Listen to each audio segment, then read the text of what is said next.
coming up in this video, I've got a review of, excuse my Spanish, but Puerto de Indias strawberry flavoured gin. So if you want to know all about that, then stay tuned.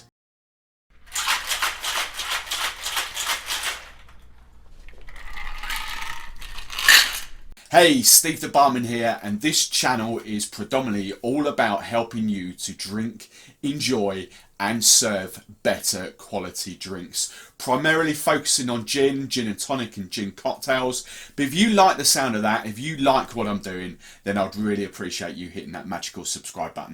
Welcome back, gin fans, and as I just said at the top, this is a gin review all about Puerto de Indias. I think that's how you say it. Excuse me, I know I've probably offended millions of Spanish people right then, but it's their strawberry gin from Seville. That's what we're talking about. So this video is all about a review of that. Coming up in the next two videos, they're going to be the tonic waters and the cocktails. So let's crack on with this. This has actually been, now I'm not quite sure how or why, but this has actually been on my radar now for about 18 months or so. I've seen it in pubs and bars.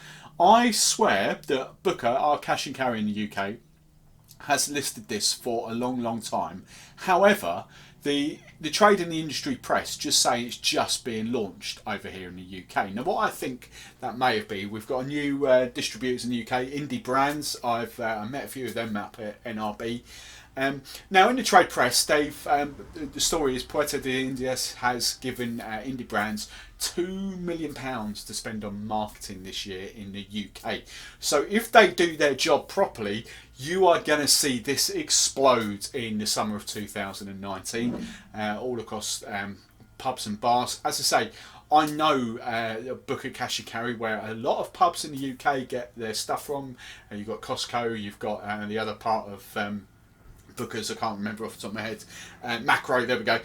So I know it's already out there. Master of Malt stocks this. TheDrinkShop.com stocks this. Every wholesaler I use stocks this already. So it is going to be big and huge. But you may not have seen it because at the moment you've got things like Gordon's Pink and you've got Beefeater that are doing around. So with that £2 million of marketing, you can expect to see this really take off this summer. Because I tell you what, it is absolutely a lovely gin. Now I can't find out too much history about the distillery itself. All I can find out is that I think it was two brothers maybe, I'm not sure if I wrote that down, I think it was two brothers that got together 2012 ish and created the brand, started properly distilling in 2013, launched their normal sort of dry gin.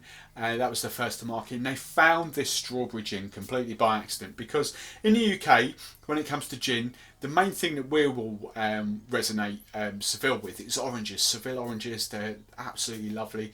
But the other big famous thing that they're really well known for is their strawberries. Okay, you get some of the if you actually look at, I've noticed this actually recently, if you look at some of the supermarket strawberries, the little labels on there where they come from, quite a lot of the time you'll see them from Seville in Spain. So they are really famous for their strawberries. Now, as I say, they found this by accident because what they did, they harvested a load of strawberries very early days, sort of 2014ish, mashed them all together and then added it to this gin and found out that it was just made this amazing strawberry flavoured gin. So what they did was they bottled up 100 cases and it just exploded from there. Now, as you'd expect with a kind of Spanish based gin, we are going very citrusy. So we've obviously got juniper in there as well. We've got lemon, orange and grapefruit peels all going in there.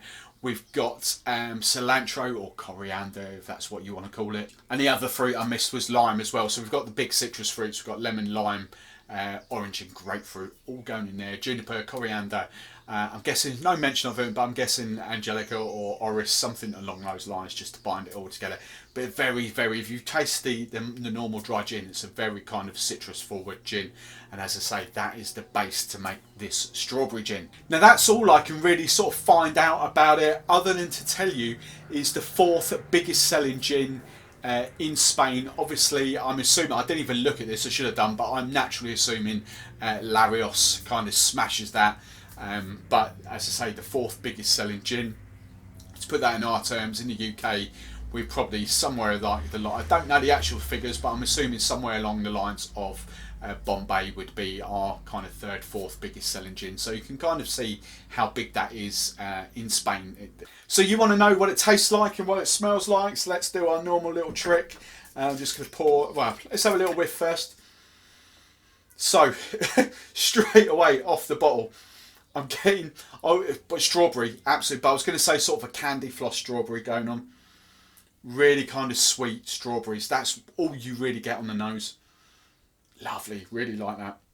I did do a raspberry gin recently, and I absolutely love that. But traditionally, I do prefer sort of strawberries over raspberries as my kind of red fruit. But I did really love that raspberry gin.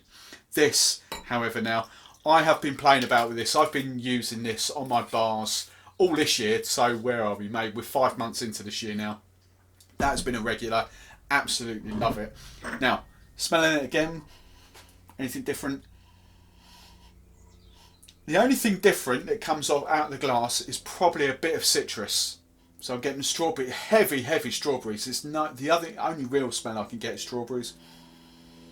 But then just you get the citrus fruits coming off there, really sweet citrus fruits.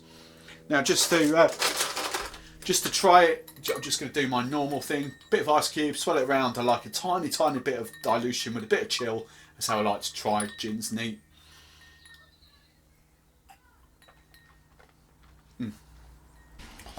That is so nice.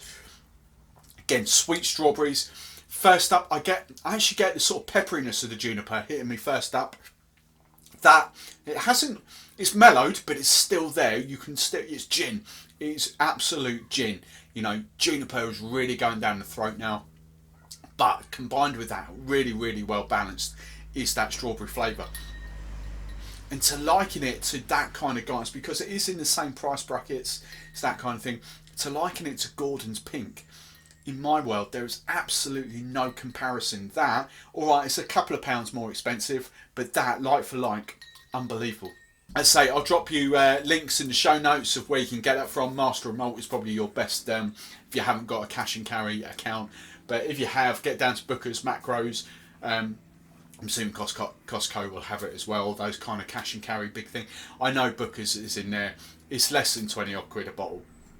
It's well worth it. If you like your strawberry, your pink gins, if you want to refer it to that, this is definitely one to add to your collection. And I want to know. Let me know if you and there's nothing wrong with it. If you like Gordon's Pink, and if you try that, then let me know which one you prefer, because as I say, I've been rolling this out on gin tastings in 2019. People absolutely, and I'll be honest, people absolutely love Gordon's Pink. It's traditionally the favourite out of the 4 pink gins that I do, because it's just so easy going. It really is. However, when I started rolling that out, that actually became, for people that like strawberries a love-hate thing. For people that love the strawberries, they really did pick that out over Gordon's Pink. So I really do believe, if indie brands do their job, I really do believe that this is going to be one of the summer easygoing bar calls, if you like, in pubs and bars over the summer of 2019. But we'll see. Anyway, that's been that review. I'm going to keep drinking this because it's lovely. Coming up in video 2 in the 3-part trilogy of this, I'm going to give you the tonic waters that I recommend that you try this with. So that's coming up in the next video. Thanks for watching this video. I'd love to know what you thought, so let me know in the comments below. If you want to watch more of my stuff right now, then hit one of the on-screen links and that will take you to my most recent or most related video. I've been Steve the Barman. I'll catch you next time.